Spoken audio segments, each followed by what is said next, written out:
ನಾವಿವತ್ತು ಕೊಪ್ಪಳ ಡಿಸ್ಟಿಕ್ ಗಂಗಾವತಿಯಲ್ಲಿ ಮೊದಲನೇ ಸೈಕಲ್ ಕೊಡೋಕೆ ಹೋಗ್ತಿದೀವಿ. ಈ ಸೈಕಲ್ ಇಂದ ಒಂದು ಹುಡುಗನ ಭವಿಷ್ಯ ಬದಲಾಗುತ್ತೆ ಅನ್ಕೊಂಡಿದೀವಿ. ಈ ಹುಡುಗ ಪ್ರತಿದಿನ ಸ್ಕೂಲ್ಗೆ 3 ಕಿಲೋಮೀಟರ್ ನಡ್ಕೊಂಡೇ ಹೋಗ್ತಾನೆ. ಅರ್ದಿರೋ ಬ್ಯಾಗ್, ಕಾಲಲ್ಲಿ ಚಪ್ಪಲಿ ಇಲ್ಲ, ಜೀವ ಚುರ್ರ ಅನ್ನತ್ತೆ. ಇವ್ರು ಆ ಹುಡುಗನ ಅಪ್ಪ ಅಮ್ಮ ಒಂದ್ ಚಿಕ್ಕ ಪಾಪನ್ ಕಟ್ಕೊಂಡು ಎಳ್ನೀರ್ ಮಾರಿ ಜೀವನ ನಡೆಸ್ತಾರೆ. ಇದು ಇವ್ರು ವಾಸಿಸ್ತಿರೋ ಚಿಕ್ಕ ಅರಮನೆ.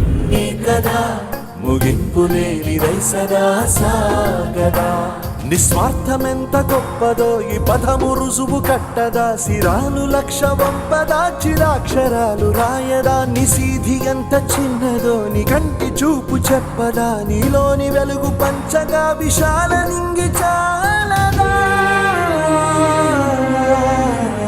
మనుష్యులందు నీ కథ మహర్షిలాగా సాగదా మనుష్యులందు నీ కదా మహర్షిలాగా సాగదా.